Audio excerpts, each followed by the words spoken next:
Bonjour à tous, j'espère que vous allez bien et aujourd'hui je vous présente le Scrap and Kit du mois de décembre, un tuto des Annick Maton. Elle nous présente une boîte souvenir de voyage.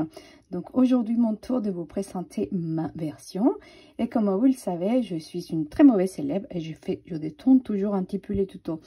Alors, l'idée de Annick, elle est parfaite. C'est une boîte souvenir des voyages. Vous allez pouvoir découvrir sa version dans mon blog et aussi dans les blogs de chacune d'entre nous. Vous pouvez trouver le lien. Alors, je vous mets son tuto. Il est vraiment très complet. Il est vraiment bien fait. Et c'est 3 boîtes empilées une sur l'autre. Je vais vous montrer ça. Moi, j'ai décidé de détourner sa boîte souvenir des voyages créative. Une boîte pour le scrap. Une boîte que je vais emporter en voyage. Oui, mais avec des petites bidules. Elle prend pas trop de place. Et où j'aurai tout le nécessaire pour pouvoir scraper en vacances. Alors l'idée de Annick est différente. Elle bien sûr sa petite boîte où on va pouvoir ranger les souvenirs de voyage et aussi faire l'album pour le souvenir des voyages. Moi j'ai décidé comme ça parce que j'ai trouvé qu'elle est parfaite. Dans le petit cadre ici, dans le petit premier cadre, on peut placer plein de petites choses comme vous voyez, des petites bidules scrap. Alors je vous montre ma boîte plus en détail si vous voulez bien. Allez, c'est parti pour le voyage. Alors ici, vous voyez, j'ai tamponné, laissez-vous porter par votre créativité, bien sûr, Scrap Daily créative. De ce côté, j'ai rien mis parce que je vais peut-être mettre mes idées en scrap. J'ai pas fini, je verrai bien. Et ici, voilà, Scrap Daily by Brenda. Je m'inspire à créer. Voilà, parfaitement. Je sais bien que je vous inspire à créer. Alors maintenant, hop, on ouvre la boîte ici avec deux linguettes qui sont aimantées. Moi, j'ai décidé de mettre un petit ruban un peu plus hors du tuto parce qu'il me permet d'étirer ma boîte. J'utilise ici un petit ruban à point, c'est un ancien de Stampin' Up. Alors ici les petites découpes que je vous parle, c'est des tampons avec la Big Shop. J'adore les petits ciseaux. Hop, regardez, les petits ciseaux, on les ouvre et on les ferme comme ça. J'adore. Ici les fils et les petits boutons. Pourquoi? Parce qu'à la base je voulais présenter et mettre des petits boutons.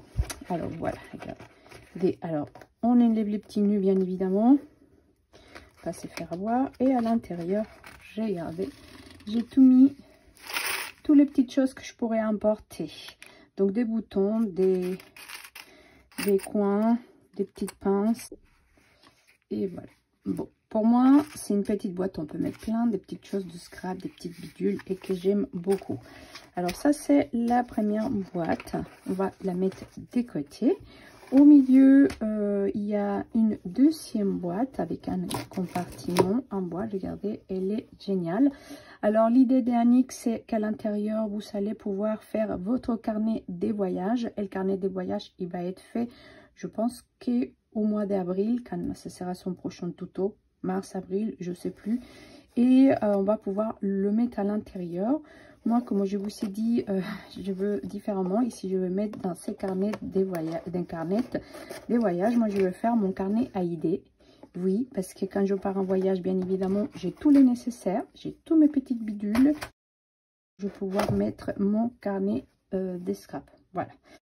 J'ai fait mon petit dessin, où il y a la petite Brenda, et effectivement, moi quand j'ai décidé, il faut que je les plasme, que je les mette à l'écrit. Alors, et ici, j'adore les shakers. Alors, je pars toujours avec mes petits trucs d'homme pour les shakers. Ici, bah, je veux mettre les perles de rocaille parce que j'en mets toujours. Et ici, la ficelle. Donc, plusieurs petites ficelles ici. Voilà, les ficelles, plusieurs. Et je vais faire plutôt toutes mes ficelles comme ça. Ça prend moins de place avec un petit carton. Mais je n'ai pas le temps de le faire. Mais bien sûr, je vais les faire parce que comme ça, j'aurai le choix et ça prendra moins de place. Mais c'était juste pour vous montrer. Et ici, Annick, elle nous a mis un petit carnet hyper sympathique à faire aussi. Donc, avec la rayure japonaise. Et vous voyez, parfait. On peut mettre plein de petites choses aussi ici. Mes tutos, mes petites idées. Peut-être qu'en le grand carnet, je vais faire mes tutos. Ici, je vais plasmer les petites idées parce que des fois, ou des petites pensées par jour dans mon petit carnet. je pense, donc je crée. Voilà. Et oui, donc ça c'est ma petite boîte que j'ai détournée pour mettre mes idées et scrap et mes petites bidules et pouvoir l'emporter avec moi en voyage. Alors donnez-moi votre avis, qu'est-ce que vous en pensez de cette boîte? Mais moi j'ai adoré. Alors si vous êtes enchanté par ma boîte, par ma version, vous pouvez m'envoyer un message et sinon vous pouvez l'acquérir directement sur le site, mais vous pouvez m'envoyer un message. Comme vous le savez, c'est des éditions limitées. Alors si vous êtes enchanté par mon tuto, vous pouvez m'envoyer un messengère. Je laisse le lien directement, vous pouvez l'acquérir sur le site. Sinon, vous pouvez m'envoyer un petit message. Voilà, et ici, j'ai gardé ce que j'aime bien. Bon, on ferme la petite boîte. Je fais mon petit nœud. Et là, les petites aimantées, ça se ferme comme ça. Voilà, voilà la petite boîte que je veux emporter en voyage avec mes petites choses de scrap. J'espère que ma version il vous plaît et si vous souhaitez la commander, vous pouvez m'envoyer un message ou aller directement sur le site. Allez, je vous souhaite une très belle journée et à très bientôt. Ciao, ciao.